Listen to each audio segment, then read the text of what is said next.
mengumpulkan uang melalui pembayaran, dan saya termasuk gubernur yang nekat. Jam 5 subuh saya telepon Sekda, buatkan surat pembebasan pajak bagi yang nunggak berapa puluh tahun ke belakang. Jam 9 harus diberlakukan. Sekdanya nggak sanggup waktu itu. Besok Pak, nggak bisa hari ini. Saya bilang harus hari ini. Dan banyak orang yang ragu pada waktu itu, dan sekarang terjadi terbalik kan. Ada antrian orang bayar pajak sambil senyum, sambil bahagia, sambil video, Pak Dedi saya bayar pajak Pak Dedi, gitu loh. Bayar Dedi bayar pajak. Dan kemudian saya baru melihat sepanjang sejarah orang bayar pajak dalam keadaan riang gembira. Nah, tetapi di balik itu BKAD-nya, Bapedanya harus segera membuat anggaran-anggaran untuk jalan. Ini dosa kita kalau duit bayar pajak kendaraan motor digunakan untuk kegiatan perjalanan ke Singapura.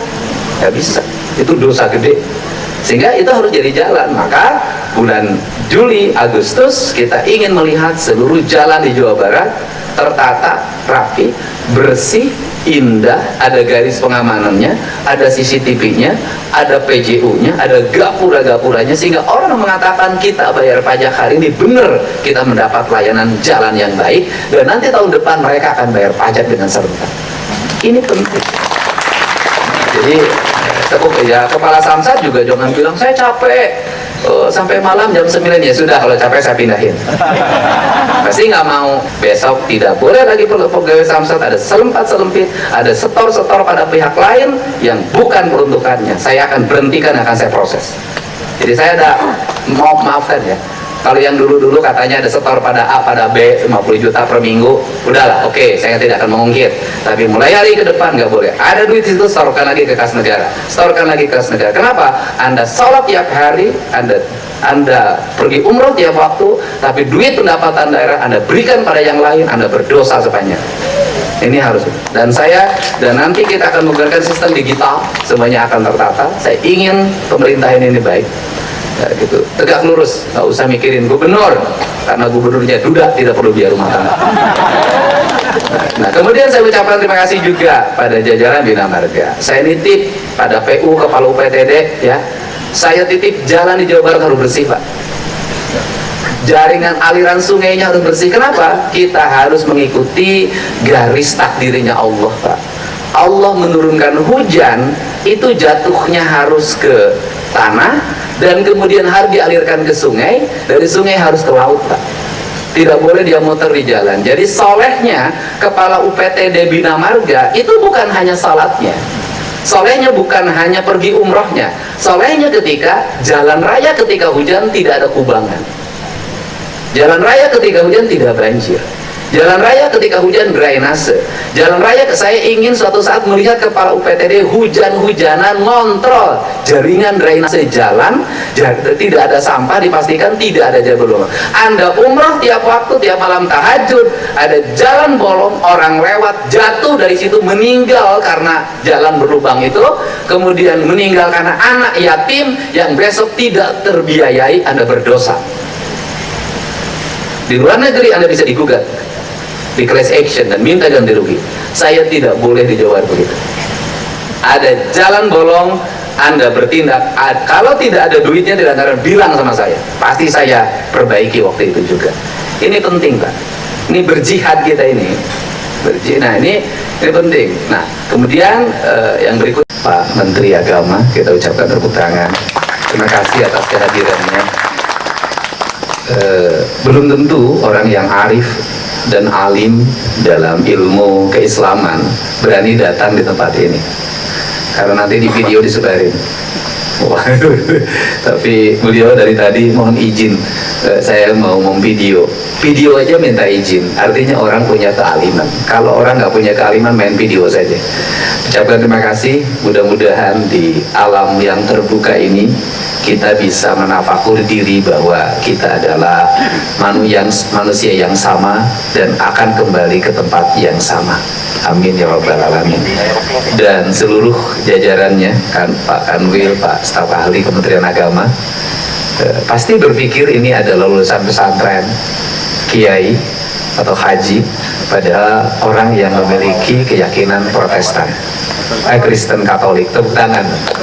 Nah, jadi kalau lihat Indonesia ini, lihat dari ini penampilan, wah kiai ini kan, pakai batik, pakai peci kiai, padahal pendeta.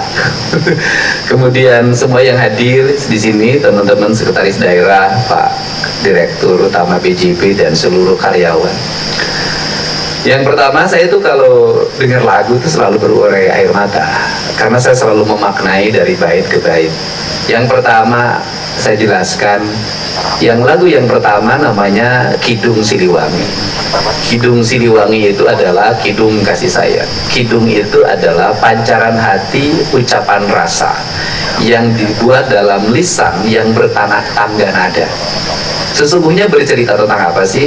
Bercerita tentang bagaimana hidup mipit kudu amit ngalak kudu bebeja. Kita harus memulai sesuatu dengan pamit. Nah, pamit ini ada dua kan. Yang pertama pamit pada Sang Pencipta, Sang Pemilik seluruh alam semesta, Allah Subhanahu wa Ta'ala. Tetapi di balik itu kita juga harus pamit pada aspek-aspek material yang ada dalam lingkungan kita. Maka nilai pamit itu diterjemahkan dengan tata ruang. Nilai pamit itu diterjemahkan dengan tata bangunan. Nilai pamit itu diterjemahkan dengan izin mendirikan bangunan. Tetapi seluruh kepamitan itu hari ini diterjemahkan menjadi sangat administratif, kemudian sangat teknis, dan dibuat rekayasa untuk menjadi teknis. Yang pada akhirnya kepamitan itu melahirkan kerusakan yang luar biasa. Kita bisa melihat hari ini bagaimana sepadan sungai digunakan bangunan-bangunan, dan di bangunan sepadan sungai adalah bersertifikat dan ber-IMB. Padahal yang mengeluarkan sertifikat tahu ilmu ukur, tahu ilmu riwayat tanah, yang mengeluarkan IMB juga tahu aturan membuat IMB. Bagaimana birokrasi itu menjadi buta? Bagaimana birokrasi menjadi dibutakan? Apa sih menurut saya yang membuat birokrasi buta dan dibutakan itu? Problemnya cuma satu, Indonesia birokrasinya kehilangan rasa. Kehilangan rasa, kehilangan cinta. Karena kehilangan rasa, kehilangan cinta, maka normatifnya adalah dalam pikirannya tunjangan jabatan harus meningkat, administrasi harus dilaksanakan, diperiksa BPK harus wajar tanpa pengecualian. Itu saja, dan itu kepuasan. Dan ritme birokrasi semuanya mati di situ. Karena mati di situ, saya melihat birokrasi yang mati rasa. Karena birokrasi yang mati rasa, nyaris birokrasi ini tidak melihat apa yang diinjak dan apa yang dituju.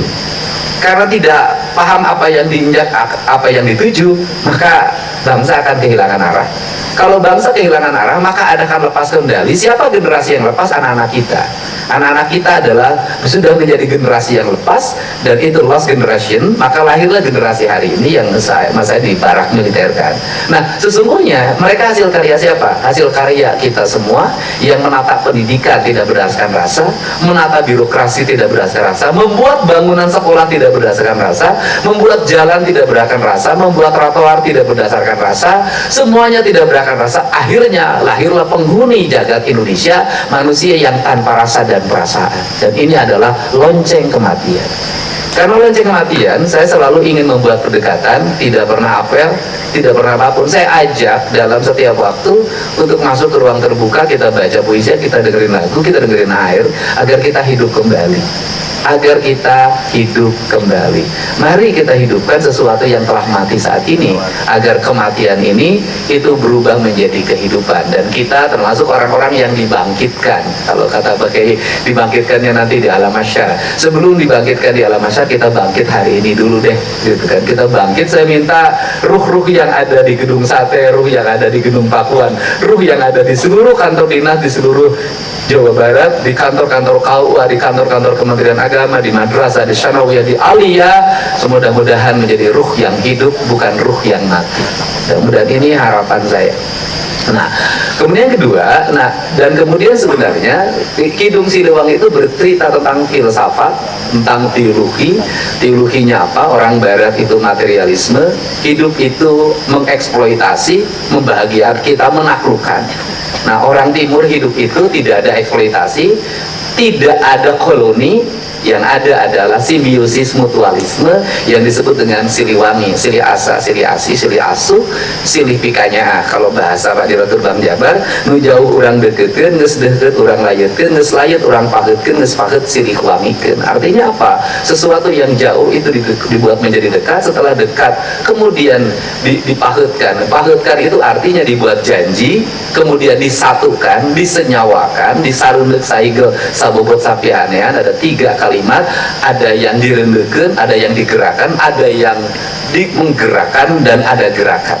Ada yang digerakkan adalah artinya, ada yang digerakkan, kita adalah yang digerakkan, yang menggerakkannya kemudian Allah, kemudian ada gerakannya adalah persenyawaan antara yang disebut dengan manunggaling kaula Gusti, kalau kata saya Sunan Kalijaga, yaitu ketika bersenyawa antara yang digerakkan dengan yang menggerakkan, sudah tidak ada pengakuan, hirup ukur sasampuran, awak ukur sasampaian, sariring-riring belum madi sarengkak saparipolah. Itu dalam kaidah Sunda yang diwariskan oleh Kanjeng Prabu. Kata Pak Kiai nanti disampaikan, la haula wala quwata illa billah.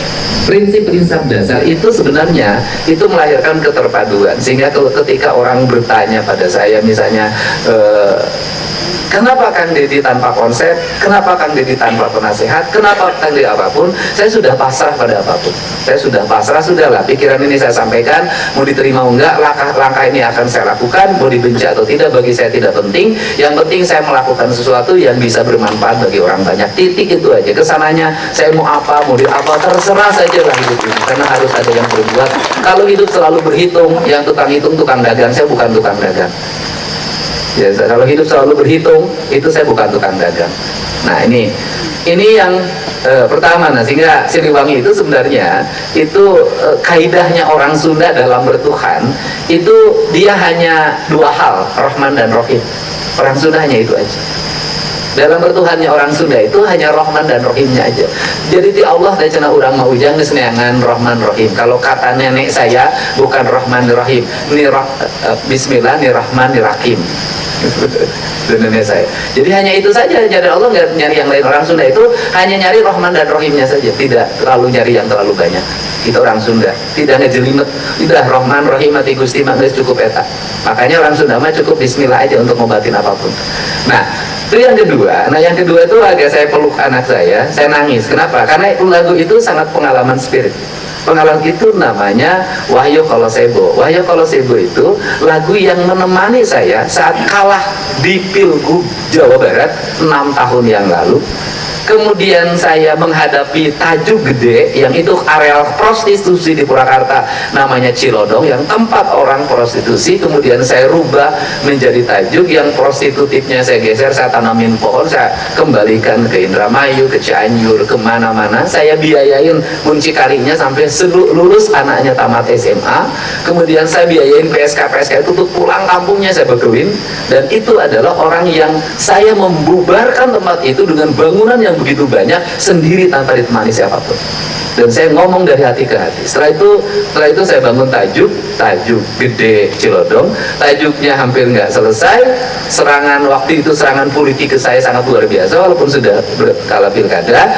Dan saya tanpa uang 1 rupiah pun saya katakan Tajuk ini harus selesai, akan saya selesaikan. Dan waktu itu nih yang lagi usia kandungan 7 bulan, kemudian saya tiap malam tidur di Tajuk itu tidak ditemani oleh siapapun, menanami pohon, menanami bunga, kemudian membersihkan areal ilalang untuk dibangun, dan sekarang udah sangat baik. Selesai sambil mendengarkan lagu Wahyu Kolosebo. Jadi itu spiritual banget buat saya. Makanya saya peluk anak saya, karena kamu itu dulu ketika hamil aku, ayahmu itu membangun Tajuk, kemudian tiap malam saya dengerin Wahyu Kolosebo, dan itu menjadi spirit sehingga Tajuk itu selesai tanpa biaya dari pemerintah daerah, dan diselesaikan dengan berbagai bantuan pihak yang waktu itu sangat berempati terhadap langkah yang saya lakukan. Mudah-mudahan seluruh kaidah-kaidah itu menjadi kaidah kita semua. Dan saya mengucapkan terima kasih pada seluruh jajaran Dinas Pendidikan Kabupaten Purwakarta, sampai PLT-nya sakit karena mungkin tekanannya terlalu banyak menghadapi anak-anak sekolah yang masuk barak militer, dan hari ini sudah diapresiasi oleh banyak orang. Kemenkopolka menyatakan ini harus menjadi best practice. Kemenham menyatakan, Kementerian HAM sudah menyatakan ini harus menjadi percontohan. PPA tadi nelfon, dan hari ini Pak Presiden sudah, kemarin saya diancam-ancam oleh banyak orang karena saya membuat satgas anti premanisme. Hari ini Pak Presiden sudah menyatakan lakukan tindakan-tindakan yang tegas terhadap berbagai kelompok ormas dan preman. Ini alhamdulillah banyak orang yang sangat ragu pada saya waktu itu. Saya selalu menyatakan, yakinlah apa yang dilakukan adalah sebuah kebaikan dan demi masa depan. Kalau semua orang hari ini cari aman, kalau semua orang hari ini takut kehilangan jabatan, atau semua orang takut dibully, bagaimana kalau besok anak-anak kita tak punya harapan? Bukankah dulu pahlawan kita rela mati demi kelangsungan bangsa? Masa kita tak rela dibully, tak rela dibenci, tak rela diintimidasi untuk menyelamatkan sebuah generasi? Nah, saya sampaikan, kenakalan anak di Jawa Barat, Pak Menteri, sudah sampai pada tingkat takut. Mereka rata-rata tidur jam 4 karena tiap malam mereka main Mobile Legends, mereka menggunakan kendaraan bermotor, mereka makan Excimer, minum ciu, dan mereka ketika membunuh diperiksa polisi mengatakan, saya bangga sudah menjadi seorang pembunuh. Sudah sangat akut dan berat, dan ini perlu spirit yang gagah bagi kita untuk melawan itu semua dan menghadapi. Saya akan keliling, nanti saya akan ketemu beberapa menteri, mau dibiarkan, mau ada tindakan. Karena saya hanya bisa melatih mereka, tapi saya nggak bisa menghentikan HP yang ada di tangan mereka. Dan hari ini sudah ada, saya menjadi aneh hari ini, anak-anak, ibu-ibu banyak menggunakan omongan saya dipakai untuk nakutin anaknya. Nanti kalau kamu tidak mandi, nanti oleh Pak Dedi, oleh Pak Gubernur dibawa ke barak militer. Nanti kamu kalau tidak sekolah dibawa ke barak militer. Terus